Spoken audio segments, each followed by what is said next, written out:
Hi there, and welcome to Manningham Christian Centre's Sermon of the Week. I'm so glad you joined us. My name is Matt Wyatt, and I'm the lead pastor here. My prayer for you is that as you listen, you encounter God and find this message practically helpful. It would mean a lot to us if you were able to rate and subscribe. This not only lets us know how we can serve you better, but also spreads the message to those who need to hear it. Hey, thanks so much again, and I look forward to catching up with you later. Bye.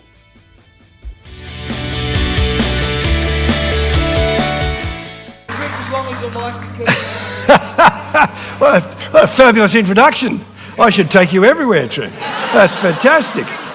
It's good to be with you, and I want to explain what I'm doing now and this evening, just so that you're aware of what I'm doing. Most of the times that Bill would have asked people to come, it would have been the more inspirational speaking, looking at God's Word and seeing what God's Word is saying to us. What I want to do today, and what I've been asked to do, is look at our society and say, what is that saying to us? Where are we at as Western countries? Where is Australia at as a nation? What does it mean to speak the gospel into those people? And what does it mean to speak the gospel into our nation? What are the shifts that are occurring that are going to impact the way we do the gospel? If you're in Narrandera, and I've noticed that many are from the country areas, you will be slightly less impacted than those people who are living in downtown Sydney, Melbourne, Adelaide, etc. But that doesn't mean there isn't influence across our nation, because that leaks into every part of who we are. So as a way of saying, that's what I wanted to do today. And one of the things we talked about was story and the importance of story. You talked about that last night.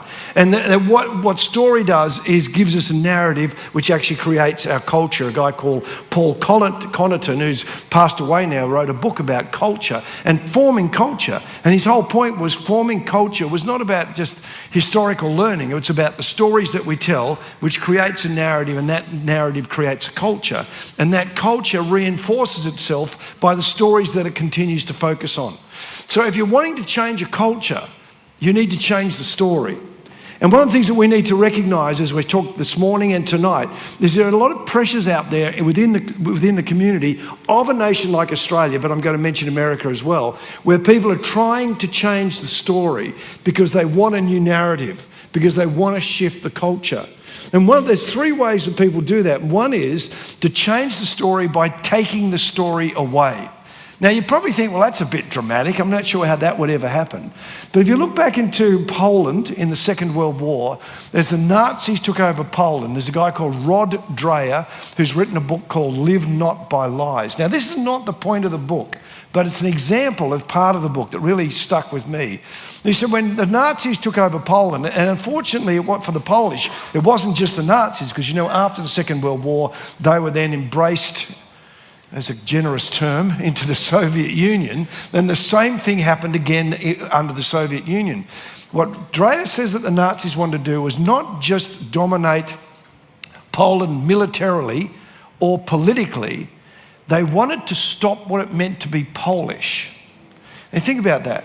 How do you stop what it means to be Polish? You take away their stories and you take away their religion. And it was a way of sort of expunging stories from the community.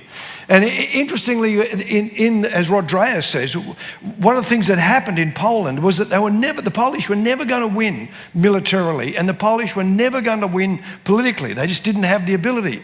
But you know what they could do? Hold on to their stories. And Rod Dreher said this, and I wrote this somebody asked me to sign their book last night, and I wrote it in the book, and then I thought they probably went home, opened the book and thought, what is that? I wrote in the book, a fortress of memory, because what the Polish did was in all sorts of ways created fortresses of memory. Faith Runs Deep is a fortress of memory. The Bible in your church is a fortress of memory. Reminding our culture of the influence of the people of Jesus is a fortress of memory. One of the things that we need to do is create, even in our situations, in your churches, however big or however small, you're creating a fortress of memory that will live on right through the generations. Even if our country went to the dogs, so to speak, a a fortress of memory will continue to hold on to your family, to your community, to your churches. Create fortresses of memory. I forget the young lady who spoke last night, talked about, she was actually referring to Joshua in Judges chapter 2. And in Judges chapter 2, she actually talked about, and she referenced this, which is where the people who followed Joshua in Judges chapter 2, a whole generation went to be with the Lord, and then they said the next generation didn't know their stories. And when they didn't know their stories, they didn't just believe nothing. They grasped the stories of the nations around them. First way that you change a nation and to change a culture and to change a narrative is to expunge the stories. The second is to tell a new story, to change the story.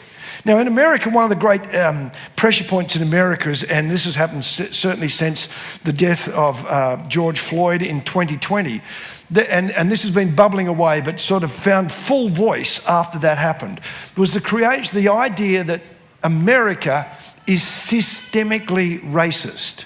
It's just not that there are racist people in America, but the new narrative, the new story that they want to tell is America is systemically racist. It's built into the DNA of the nation. I'm going to come back to racism a little bit later.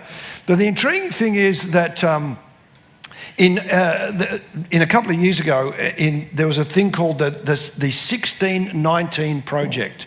And the 1619 Project was written by Hannah Nicole Jones. She's a New York Times journalist. Now, keep in mind what I'm saying here. New York Times, one of the best known newspapers and supposedly the bedrock of journalism across America and the world, the New York Times. She worked for them and they asked her, she wrote an article. And the article was called the 1619 Project. When it was released in the 300 years or whatever after 1619, they actually had a 100-page version or magazine as part of the New York Times when they released it.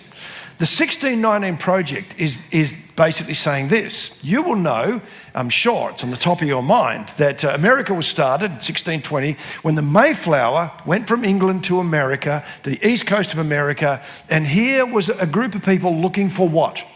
Religious liberty, opportunity, liberty of purpose. They were fleeing from as it were, religious oppression in England and in Europe, and they're going to America for a fresh start built on liberty and the opportunity to move forward as a group.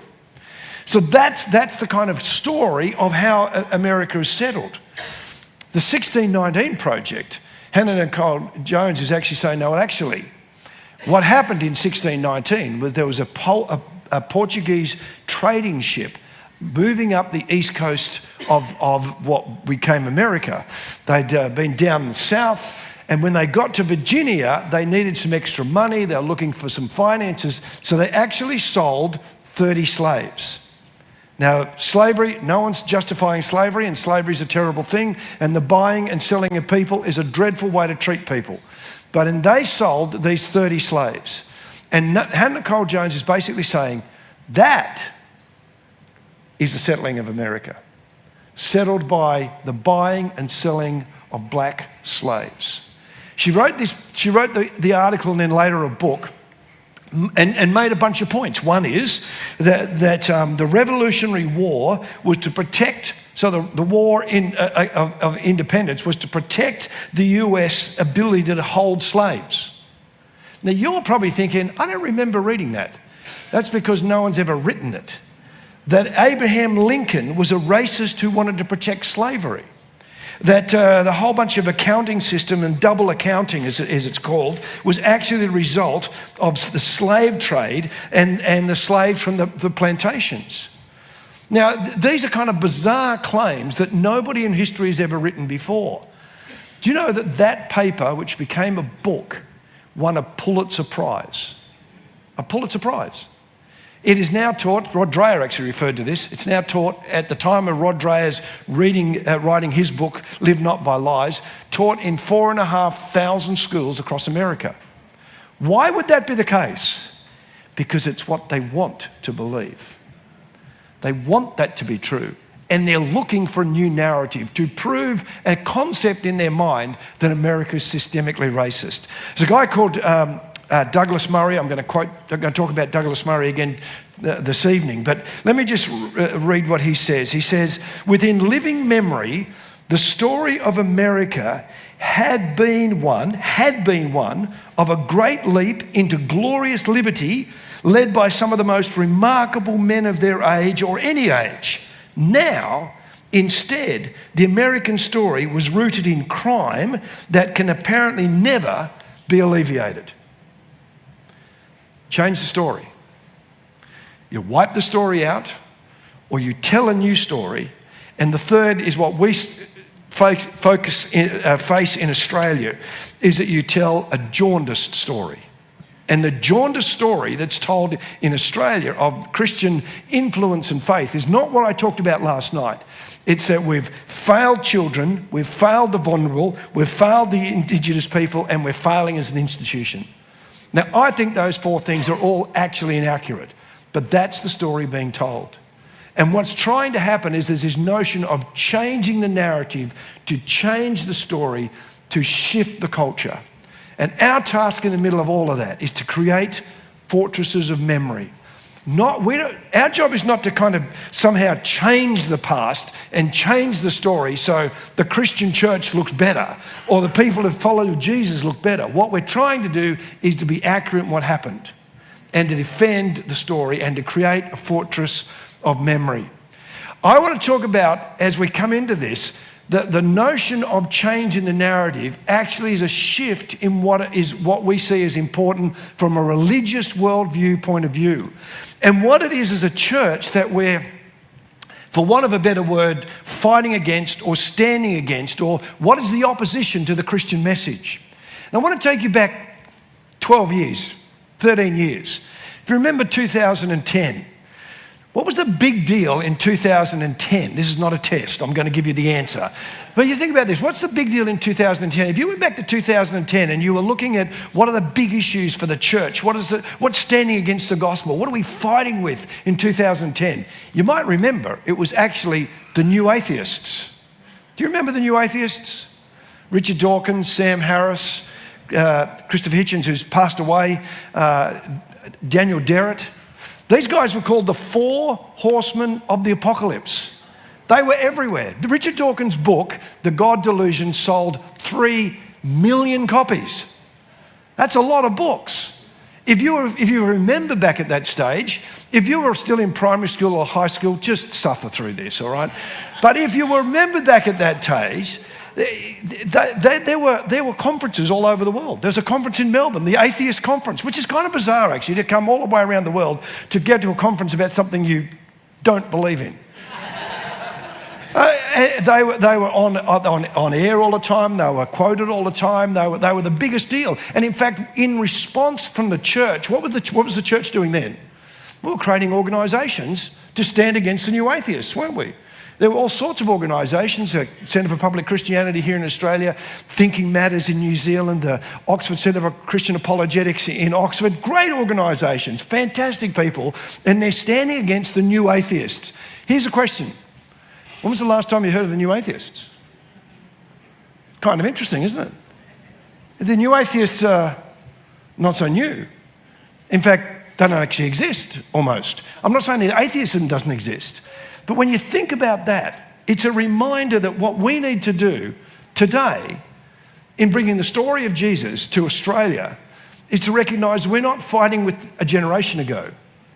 We're standing against what are the faiths that we stand against now. The intriguing thing that we see, there's a guy called J.K. Chesterton. Joe actually mentioned to him before, asked if I'd read this particular book. I hadn't, made me feel dumb. Thank you, Joe. Feeling much better now. But G.K. Chesterton actually has this really famous statement which goes something like this. When people don't believe in God, they don't believe in nothing. They actually believe in anything. And what we're seeing today is, as reflected in that giant of thinking and intellect and thought, Elon Musk, who wrote a tweet, which is probably now called an X, just recently said there seems to be a deep innate human need for religion, As old ones fall, new ones arise. So the question is, what are the new religions? And if you're thinking Buddhism, Hinduism, Islam seems to be growing, the new atheists have gone, the new religions are arising. What are the new religions? I quoted Roy Williams last night, and Roy Williams wrote a book called, as we said last night, Post-God Nation, ? He wrote that, I can't remember the date, but he would have written that around 2010. You know what he says the new religions were then? The church doesn't have to worry about Buddhism and Hinduism. It needs to worry about scientism and materialism. Now, the interesting thing is, I think we've shifted again. It's not to say that materialism isn't still a big deal, and it certainly is. But scientism is actually fading. There are new religions that we need to deal with, and there are new religions we have to respond to. And I want to take some time today to say, here are what I think are the three new religions that are having most influence on Western nations and the people you're talking to, and the kind of culture in which we're trying to bring the message of Jesus and the gospel.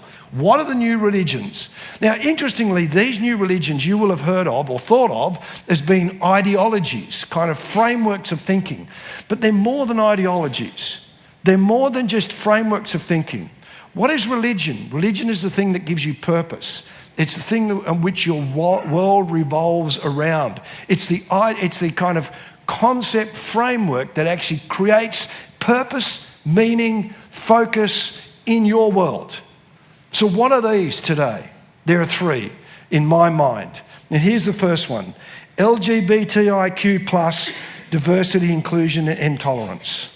That functions as a new religion within our community. Its key idea is that all identities are self-reference, that truth about ourselves and our sexual and gender identities can be determined by our own choices, that a truly great society is one that accepts every person's sexual and gender identity and find equality for all of those people.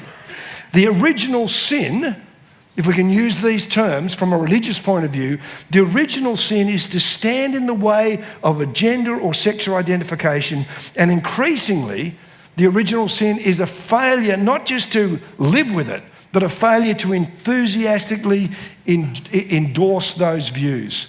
And redemption is to not allow other people's right or identity. We must celebrate and champion that. That's where we find redemption. Is never standing against it and championing it. Now, the major shift here, because you've heard about this for years, this is not like it's new, but there's a major shift that accepting or just cohabitating is not enough. McCrindle did some research. Mark McCrindle, we've at Olive Tree Media have worked with Mark McCrindle quite a bit. You would have read a number of Mark McCrindle's pieces of research. Because we've worked with McCrindle a number of times, most of the research I've looked at, it's a bit like, we're across that. There's a new piece of research that I saw for the first time in November last year that gets at this point. And McCrindle was talking about the fact that accepting someone's identity, especially in this area, is not enough. In 2020, when they were asked, I accept an individual and advocate for their practice or worldview, 2% said that. So not just accepting and not just living with, but advocating for that worldview, being a champion for that worldview. In 2020, 2% agreed. By 2022, that had jumped to 16%. 16% of people said, it's not just that I want to accept and live with, but my job is to champion that worldview. McCrindle's research said this highlights that Australians are shifting in their view of acceptance, that to accept someone is not just to accept the individual, but increasingly to participate or advocate for their worldview and practices. The expectation is that you will not just live and let live, that you will passionately endorse. Now, this came to a head in Scotland. There's probably a whole bunch of these pieces I'm going to tell you might not have come across. But in Scotland last year, Nicola Sturgeon resigned. That was almost as exciting for the Scottish as Daniel Andrews resigning. They sat in a fairly similar view, but Scotland it was worse. Let me give you a little bit of background. Scotland was pushing through the Parliament a bill that meant that you could choose your gender and you didn't need anything else. No psychologist, no referral to a doctor, no length of time, no surgical changes, nothing. You could just turn up and say, today, now, I'm a woman. Now, there's a lot of pushback and there's a lot of discussion in the Parliament at the time in Scotland, and one of the pieces of pushback was this. Well, what if some sex offender who's raped 3 women decides that he's suddenly a woman? Are you going to put them into a prison? They tried to push through a change to the bill to kind of allow that wouldn't happen. 2 things were said. 1, that's ridiculous, it will never happen. And 2, it was voted down. Can you believe this? It was voted down in the Scottish Parliament, that amendment. The bill gets passed. Within 6 weeks, a man that had raped 2 women identified as a woman and was about to go to a women's jail. Now, you can imagine the response was huge. Now, what happened was that Nicola Sturgeon resigned in the middle of all of that, and then they moved forward, and there was they had this long, tedious and difficult process for the SNP, the Scottish National Party, about who would replace Nicola Sturgeon. This is all part of this story. The interesting thing is that there were 2 candidates. One was a Muslim man who agreed with everything that Nicola Sturgeon said, and all the imams in Scotland said, don't vote for him. Because there was another woman, her name was Kate Forbes. Kate Forbes was in her early 30s, and the interesting thing about Kate Forbes is that she was a Presbyterian and a conservative Presbyterian. In fact, she was asked early on in a candidacy for the Scottish National Party if she was in Parliament voting for same-sex marriage, would she have voted for it? And she said, no. The bizarre thing was that in polls across Scotland, she was doing better than the other guy. Now, the other guy ended up just winning from the party's point of view. But it was so interesting in Scotland, the pushback around what was happening with this ideology, this new religion. Now, I'm telling you all of that because I want to read you a quote from a lady called Kathleen Stock. Kathleen Stock is not a Christian. She's a gay woman, a very active gay woman in the fact that she's an activist.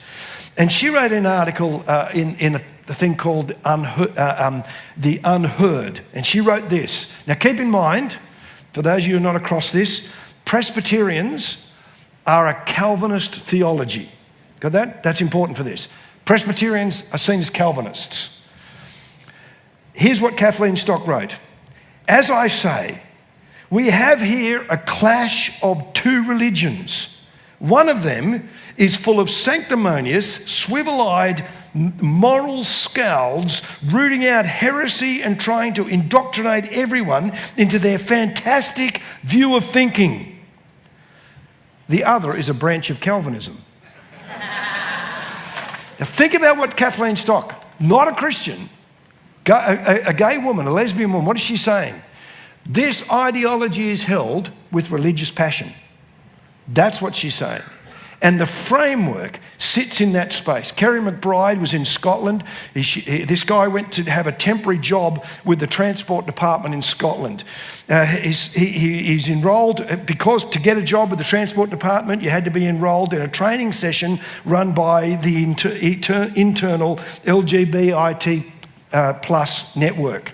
He said this, one event, civil servants were encouraged to read trans language primer, which claims biological sex is a falsehood, which has been invented by the medical profession to reinforce white supremacy and gender oppression. The primer also states that women are critical of gender stereotypes and part of the trans hate group. Any woman that does that have an unhealthy fascination with trans kids. This is a government department training document. What have we got here? Something held with religious passion. Something held with religious focus. It's beyond just an idea. There's a religious passion behind what's being said. The second thing we wanted to go on to, now my timer has just finished. What time am I supposed to finish, Bill? Let's just have a general vote. Because there was a thing on the there telling me what I had, and now it's gone blank, which is a way of saying talk as long as you like. Is that right? Hey! I reckon that's about the only time that's ever happened in any conference anywhere ever. So the second area, the second framework is racism. That a key belief is that Western nations are built on and rife with racism and white supremacy. The original sin, and this is important, the original sin in this area is not to be a racist, but the failure to admit your racism. Keep that in mind. The original sin is not racist action, but because all Western nations, Australia and America included, if you are white, you are inherently racist. So the redemption is to publicly repent of your racism and have public demonstrations of your shame, guilt, and sorrow. Now, you would have seen that in all sorts of places. There's shots in America of a group of African Americans with white people all kneeling before them. Now, recognizing that racism has had a terrible influence on Western nations is a good thing to do. I think Kevin Rudd's, whatever you think, I think Kevin Rudd's apology was a good thing to do for the stolen generation. That's not to say that responding to, being honest about, or talking about literal, actual racist actions like slavery and not trying to pretend that they're somehow a good thing, that's good. But the inference that absolutely everyone, because of the whiteness of your skin, that you are inherently racist is another thing altogether. And as this has all come together, John McWhorter, who is at Columbia University, wrote this: "This is a profoundly religious movement in everything but terminology. It has original sin, white privilege. It has judgment day, coming to terms with race. It has excommunication of the heretic, social media shamings, and more." All this ends up with Richard Dawkins. Now, one of the things I'm going to talk about tonight is how over this last 10 to 15 years, the sides have changed. Where people stand have changed. What they stand against has changed. And if you think that Richard Dawkins is in the opposition, that may not be the case in some of these areas. And he wrote this: "There's an analogue of religional sin that white people are expected to feel guilt for what their ancestors, or maybe just people of the same skin colour, did to other people of different skin colour. It's as though we're supposed to inherit the guilt of people of the past just because we have the same skin colour as they did. And that is, I think, racism. It's actually racism to confer guilt upon people because of the colour of their skin. But it's held with religious ideology. It's held with religious passion. It has original sin and redemption. It is influencing our community in every part of what we do." I'm going to show you a video. This goes for 4 minutes. It was released on the 13th of September this year. It's basically just a couple of weeks old. We've done a cut in it to make it a little bit shorter. And this is to introduce the third area of religious passion within our community. And what they're doing environmentally is absolutely astounding. And it's a fantastic, and I cut out a couple of minutes in the middle of it as they espouse their wonderful, the work that they're doing.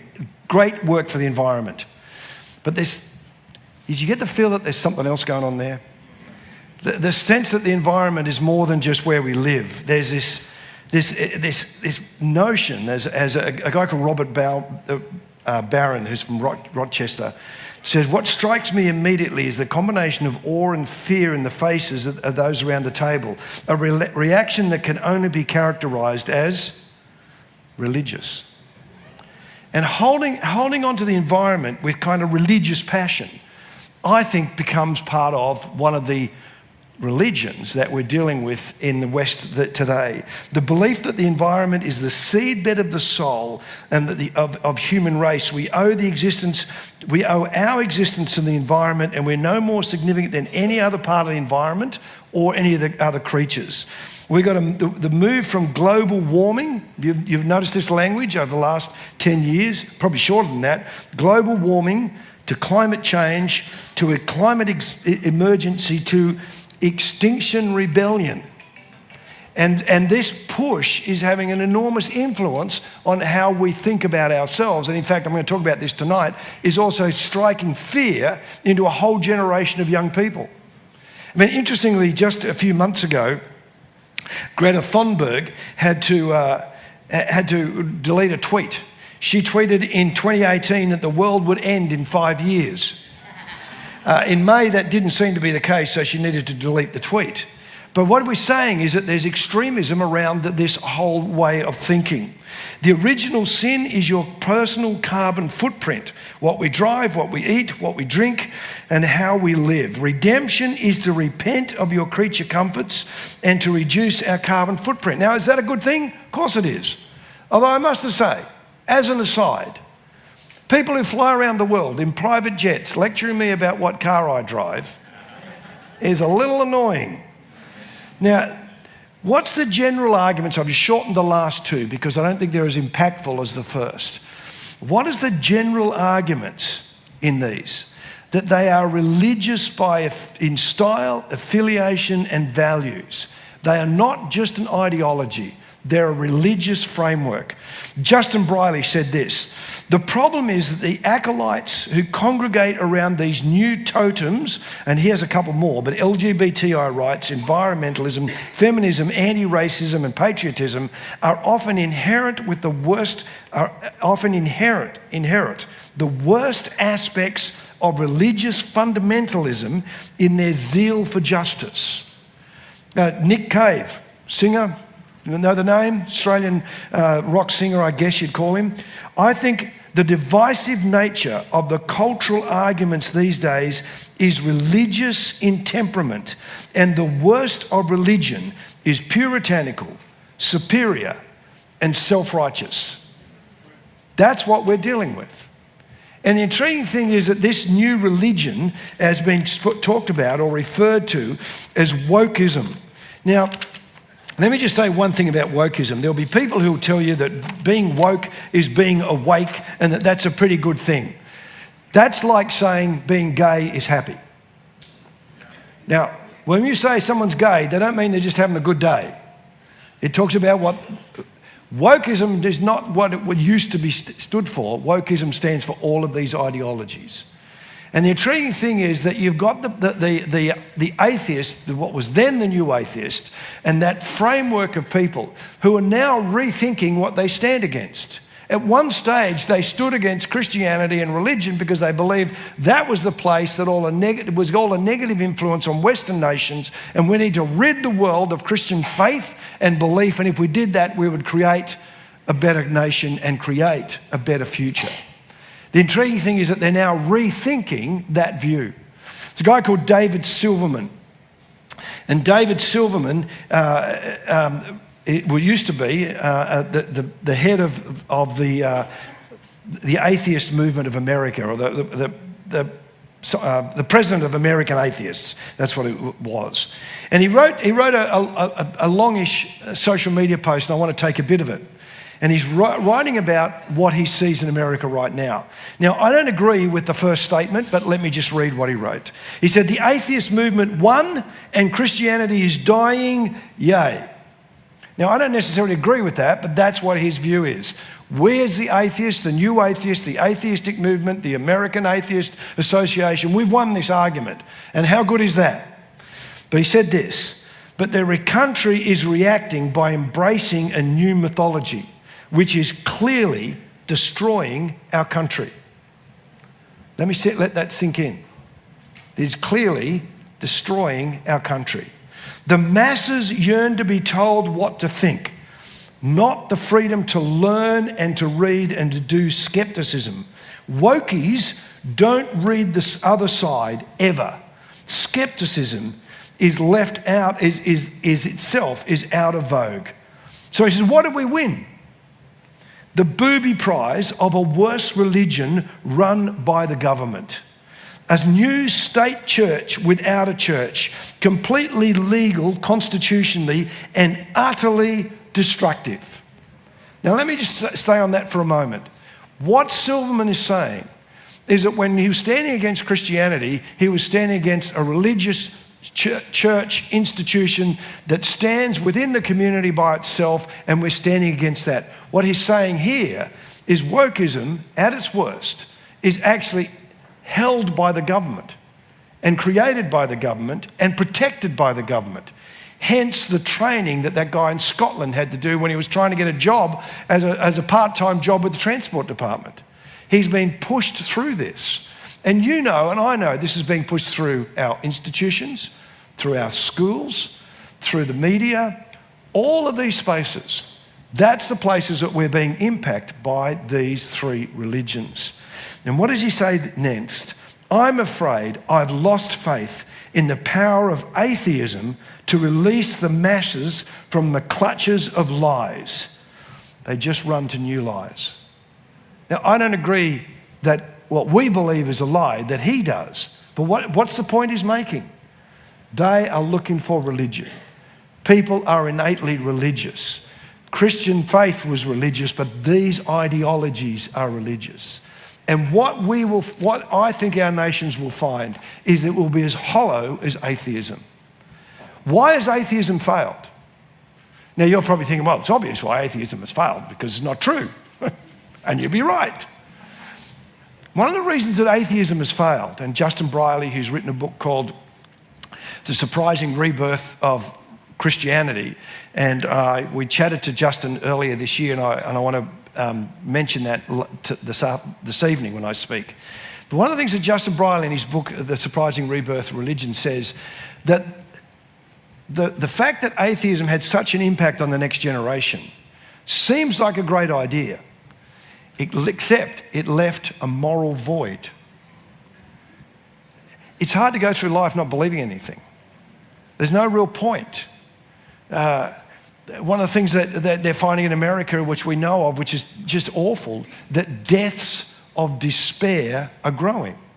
In fact, they've continued to grow. In the last 20 years, they've grown. In other words, you're so despairing that there's nothing in life that to hold on to. Atheism might be a nice framework to allow you to do whatever you want, whenever you want, because there's no God looking over your shoulder, but it leaves you in a moral and values void. In the middle of that, others are going to take their place. And they might be turning to Buddhism, they might be turning to other faiths. Islam has actually developed its whole, in Western countries, its whole evangelistic, as it were, edge. But in the end, you've got whole generations who are desperate for some meaning, desperate for some purpose, desperate for a reason to hang on to. Why do you think when Jordan Peterson turns up to places like Australia and England and America, New Zealand, literally thousands of young men turn up, and it's driving all of their parents absolutely nuts. But why do they come? Because they have no purpose, because they have no meaning, because there seems no reason to hang on. And in the middle of that, these ideologies, acting as religion, are trying to give people purpose. You will see this all the time as you watch the news. You'll see people parade out to block traffic. You'll see people parade out in ridiculous outfits. You'll see these people giving passion and religious fervour to spread these ideologies, these religions into the community. And our task is to stand against them in the sense that we're seeking to spread Jesus. Our task is not to kind of pretend that all these are evil and awful people. Most of them are great people trying to do a good job. But what they're seeking to do is to bring a false hope and a false faith and a false future, which will end up being devoid of meaning. This evening, as I speak to you, I want to come to you tonight and talk about what are the 7 other major shifts happening across the globe. I want to help us to understand what is the world that we're living in. And as you think about what we've chatted about this afternoon, it's only been since 2010. Now, some of you, that's half your lifetime, so that feels like a long time. For some of us, it's a blink of an eye. It's not long ago. And the world keeps changing. And what we need to do as people that follow Jesus and seek to speak into the world in which we live is to actually bring the message that responds to today, not yesterday. Respond to the issues of now, not the issues that were. And the intriguing thing is, if we start responding to the new atheist because we think that's the problem, that was yesterday's issue. What's today's? And how do we respond to them? And I trust that as we work together on this, as we speak together, as we seek God together, that He'll give us the wisdom that we need to respond to the culture that we find ourselves in. Bless you. Thanks. Thank you. Well, thank you so much for joining us today. My name is Anna. I trust that during the service, God was moving in your heart and His presence was where you are. Just before we say goodbye today, I'd love to give you an opportunity to say yes to Jesus. If today's message spoke to you, or you've been considering believing in Jesus as your Saviour, then I would love to invite you to do that now. Would you repeat this short prayer after me? Dear Jesus, I believe that you are the Son of God. I believe that you died for my sins and that you rose again to give me life. I ask you to forgive my sins and be my Lord and my Saviour. I open my heart to you today. Amen. If you said yes to Jesus today, we would love to hear from you. We would love to celebrate with you, pray with you, and help you start your Jesus journey. Visit our website, manninghamcc.org, and go to the I Said Yes page. Fill out your details and one of our leaders will get in touch with you. We would love to hear your story. Hey, thanks for joining in today and being part of our service. If you enjoyed today's service, would you click the share button and subscribe to MCC so you can stay connected? We all need some good news, and we would love to hear how God has spoken to you today. Visit manninghamcc.org and fill out a good news story form today. If you would love to know more how to grow in your relationship with God, then Next Steps provides the path for you. Visit manninghamcc.org to find out more. Thanks for watching. We'll see you next time.